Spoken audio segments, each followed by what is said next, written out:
Okay. एक minute, number कम नहीं बोल के 70 लाख? अभी तो सॉरी, 70 लाख ही साला है। मुझे ज्यादा लग रहा है, क्या बात कर रहे हो? दिल्ली एनसीआर में अराउंड 5 to 6 स्टोर्स करेंगे। ओके।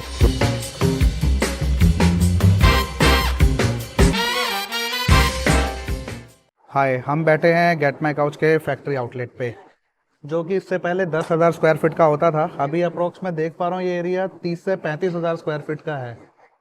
तो मैं जानना चाहता हूँ, मतलब क्यों इतना बड़ा एरिया, क्यों, जब हमारा ऑलरेडी पहले 10,000 स्क्वायर फीट का एरिया था, तो 30 से 35 हज़ार के स्क्वायर फीट एरिया पे मूव करने का कोई रीज़न?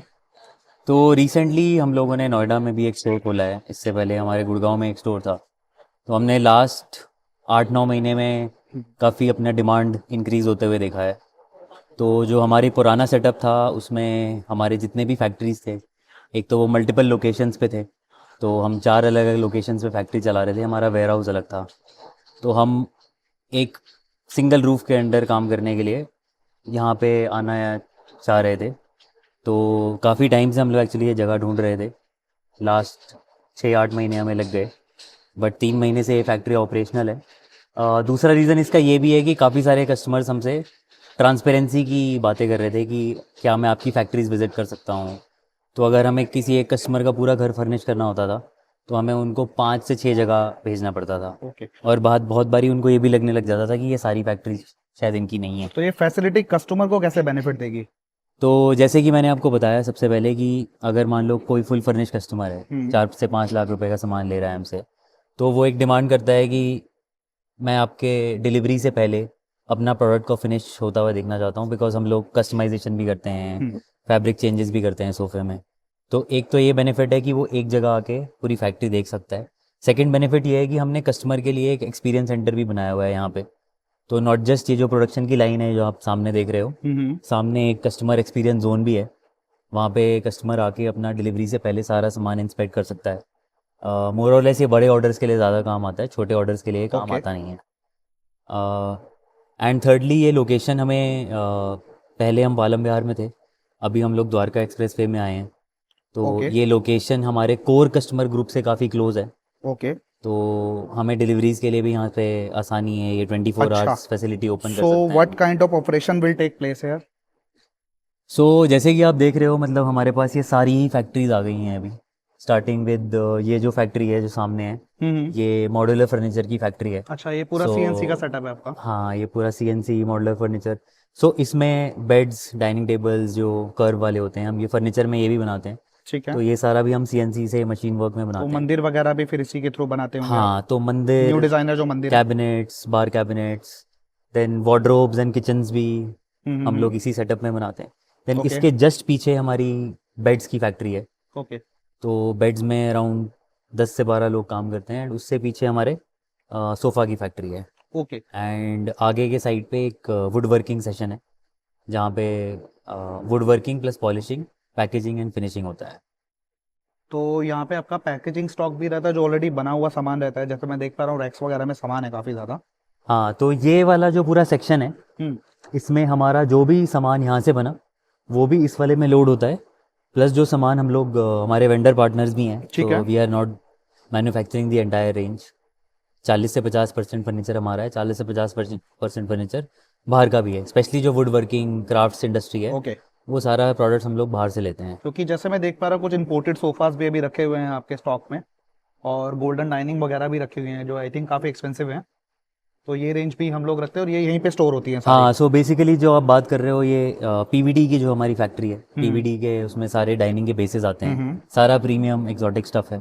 अच्छा। एंड जो इम्पोर्टेड प्रोडक्ट्स की बात कर रहे हो, वो आप एच टी एल करके एक कंपनी है, Homes to Life, O E M है, लास्ट 30-40 ईयर्स से सबसे बड़ा ओ ई एम है अभी। आप भी उसी उन्हीं प्राइसेस पे देते हैं जो उनकी वेबसाइट पे जैसे 6-6, 7-7 लाख के हैं? नहीं, सो हम लोग एच टी एल से ऑलमोस्ट 30-40% डिस्काउंट, ओके। 50-60% डिस्काउंट भी हो फिफ्टी जाता है। Sixty percent wow, it's great हाँ, डिस्काउंट। तो वो हम क्योंकि बल्क में बाय करते हैं, स्टैंडर्ड मॉडल्स बाय करते हैं। और हमारे स्टोर्स जो हैं वो इतने फैंसी और जैजी नहीं है, हमारे हम्म। बहुत फंक्शनल मिनिमलिस्टिक स्टोर्स रहते हैं, जहाँ पे हम प्रोडक्ट को हाईलाइट करते हैं बस। तो उस वजह से हम लोग अपने कॉस्ट को कंट्रोल करके सारा जो भी बेनिफिट्स हैं वो हम कस्टमर्स को पास ऑन कर देते हैं। Okay. What makes this facility difference from others? So first is कि this is completely integrated, so इस फैसिलिटी में right from modular to sofa to beds to dining to marble cutting सारे options available हैं। Okay. Secondly क्या है कि इस facility में हमारा लास्ट माइल भी है। ये आपको काफ़ी कम जगह दिखेगा बिकॉज यूजुअली लोग ट्रेडर्स रहते हैं, राइट। तो manufacturing plus storage. And thirdly हम लोग यहाँ पे एक फैक्ट्री आउटलेट भी लॉन्च करना चाह रहे हैं। ये एक कॉन्सेप्ट है, तो यहाँ पे we want to invite customers जो कि आसपास रहते हैं या थोड़े दूर से भी आना चाहते हैं, तो there is an experience centre जो हमने बनाया हुआ है यहाँ ओके, पे। तो ये जो डिस्प्ले सेटअप है बेसिकली उन्हीं कस्टमर्स के लिए दिखाने के लिए हाँ, एक्सपीरियंस सो सेंटर ये बनाया हुआ अभी है। जस्ट सेटअप हो ही रहा है, इन द नेक्स्ट 1 और 2 मंथ्स हम लोग ये सेटअप कर देंगे। ओके। एंड प्लान यही है कि स्पेशली अगर कोई बड़ा ऑर्डर आता है, let's say 5 lakh 10 lakh rupees का, तो कस्टमर के माइंड में बहुत डाउट्स होते हैं कि who are they buying from. So this is kind of like मतलब मैं आइकिया तो नहीं बोलूँगा बिकॉज वेयर हाउस है बट प्रॉपर स्टोर नहीं है, but we are trying to move into that direction. Okay. If that works तो So definitely nice. हम लोग अपने फैक्ट्री के साथ अपने आउटलेट्स भी साथ में लॉन्च करेंगे। नाइस। तो इस फैक्ट्री में टोटल कितने लोग होंगे जो काम करते हैं? सो टोटल हेड काउंट हमारा आई थिंक 50-60 के आसपास होगा, but let me just give you a breakup. Okay. So ये जो मॉड्यूलर वाला सेटअप है इसमें हमारे पास 13 लोगों की टीम है। देन इसके बाद जो बेड का सेटअप है उसमें 7 से 8 लोगों की टीम है, और सोफे में हमारे पास 15 लोगों की टीम है, तो मोर और लेस 35 लोग ये हो गए। देन वेयर हाउस जो मैनेज करते हैं वो 10 से 12 लोगों की टीम है, तो रफली 45-50 लोगों की टीम है हमारे पास इस वेयर हाउस में। ओके। तो मैं जैसे देख पा रहा हूँ जो इन्वेंट्री रैक्स हैं आपके, टोटल कितने रैक्स हैं और इसमें कितनी इन्वेंट्री होगी? हाँ, सो ये 21 रैक्स हैं।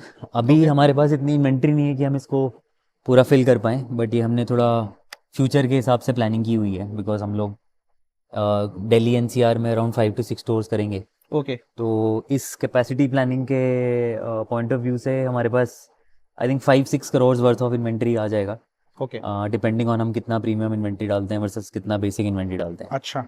सो बहुत अच्छे से करेंगे तो मे बी 7-8 करोड़ भी चला जाएगा। अभी कितना है? जैसे आपके 2 स्टोर्स हैं तो अभी आप कितना इन्वेंट्री स्टोर करते हो? सो अभी क्या तो वर्थ हमारे होगा? पास बहुत ज़्यादा इन्वेंट्री नहीं है। हम लोग मोस्टली मेड टू ऑर्डर पे ज़्यादा काम करते हैं, तो हमारे पास अभी 70-80 लैक्स का इन्वेंट्री होगा।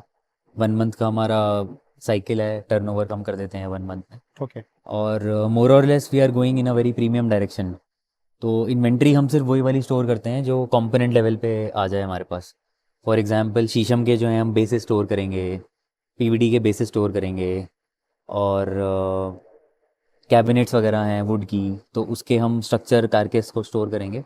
और हम उसमें हम लोगों ने एक बहुत अच्छा सा एक्सपेरिमेंट किया है जिसमें हम लोगों ने फेशियाज लगा दिए हैं। तो हमारे सारे ड्रॉर्स और जितने भी कैबिनेट्स हैं उनके जो पैनल्स हैं वो सारे स्टैंडर्डाइज होते हैं। तो अगर किसी को डिज़ाइन चेंज करना है, लेट्स से एमडीएफ में लाना है या डायमंड पैटर्न में लेना है या केन में लेना है, तो कारकेस सेम रहता है, सिर्फ जो टॉप का फेशिया है वो चेंज हो जाता है। तो ओके। उस वजह से हमारी इन्वेंट्री कंट्रोल में रहती है। मतलब this is more from a business point of view कि हम कम इन्वेंट्री पे ज़्यादा से ज़्यादा टर्नओवर कर पाए। ओके। ओके।